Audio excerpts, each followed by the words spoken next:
Bulacan City. I'm Steve from Porok Pampanga. John Mark from Bandurla. JP from Angeles City. And Zach from Santa Rita. And we're here at LUBAO! We actually visited the place twice. During day 1, our first destination in LUBAO was its municipal hall. However, upon arrival there, unfortunately, it is closed. Good thing it was near a plaza. Seeing one in the middle of the busy district was a bit surprising and reminiscent too, especially with the playground, since there are hardly playgrounds in Angeles and Mabalacat anymore. As Kapampangans who love to eat, we also tried some street foods along the way. Their gulaman and siomai tasted so different and so good in LUBAO that we went back during our second visit. The vendors there are so funny, nice, and great entertainers, especially for dayos, like us. They also gave us their recommended destination to visit in the place. Dito sa may papuntang sa Smuan. Tapos sila. Dito na si Bahan. Turn right. Kaliwa tas kanan eh.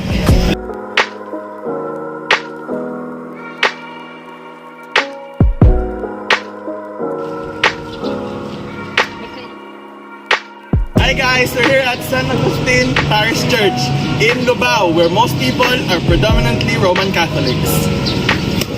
As mentioned, most of the people here are Roman Catholics, as seen in the baptismal that we have witnessed. This shoots back during the Spanish colonial period, as it is one of the first villages missionaries have set foot. You can feel the age of the church upon entering it. It was closed during our first visit, but opened the second time around. So here we are in LUBAO, one of the first and oldest civilizations here in Pampanga.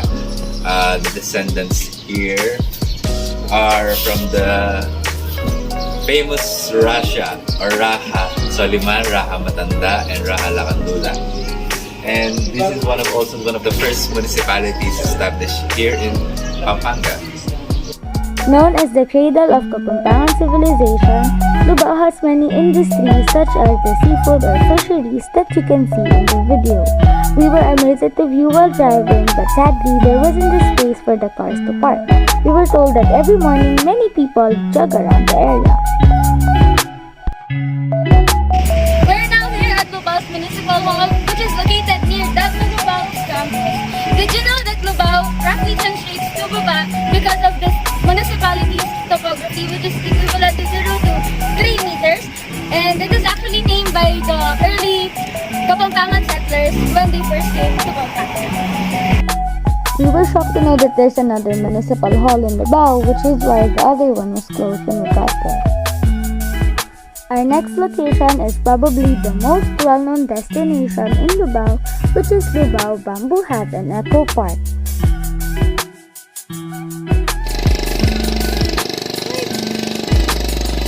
The air was so fresh when we got there, and we got the chance to interview some locals.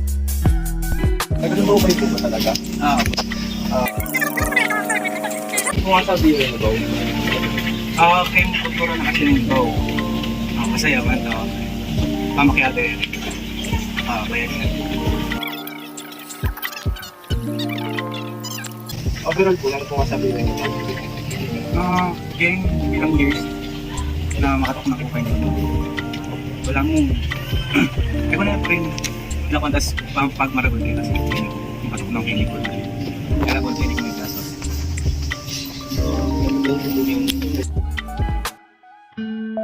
Of course, we wouldn't miss the chance to take some pictures as memories for this trip. The park is run by the local government unit as a way to promote the bamboo industry of LUBAO. If you're a museum enthusiast, then this location is for you. We are now outside of Kalatan, Museo ni Pangulong Diosdado Macapagal, or as we know him, the poor boy from LUBAO. One of the most prominent people from LUBAO and Pampanga as a whole is former President Diosdado Macapagal. Another known person from LUBAO is his daughter, the 14th President of the Philippines, and current House Deputy Speaker, Ma'am Gloria Macapagal Arroyo.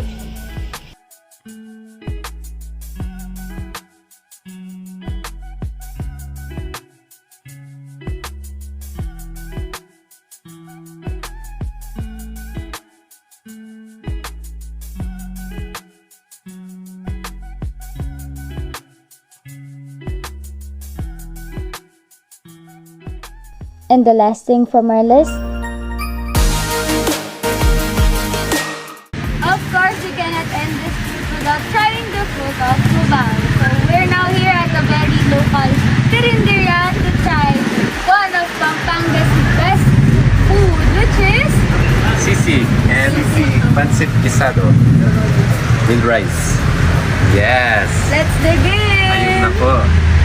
as they say, what better way to know the culture than to taste it?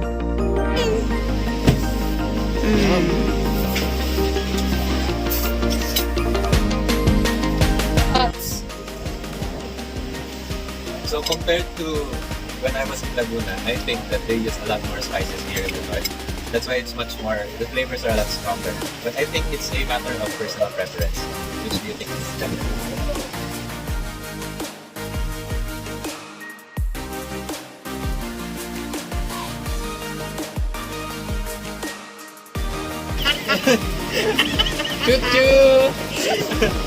And with that, we are ready to go home.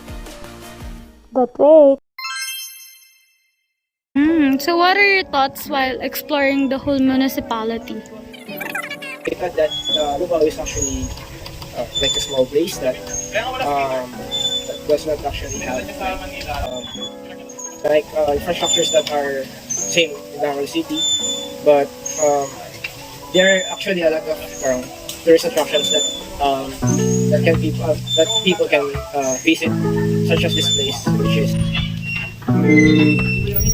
mas mas masanding yung architecture. Tapos yung hangin wala mas fresh yung talaga yung may umeni pag yung mamban. It's a very different experience compared to where I'm from. Since I'm from this place. Just the air quality, it's different. Even the food is different. It's much cheaper, but it's more delicious. So it's a wonderful place. If someone asked me where to go, if they're to visit here in Pampanga, I would definitely recommend LUBAO. My thoughts while exploring, it was very fun, very interesting to see while driving around LUBAO, seeing how people have different lifestyle, livelihood rather than in the city. And it's also very refreshing. The environment here is very different. The air and the water quality is very different than the ones in the city. Places. I think Santa Rita and LUBAO areas like this in Pampanga, they're very far from the city, so you will get an entirely different vibe and you'll feel a bit closer to nature compared to the cities like Angeles and Mapalacan, especially San Fernando.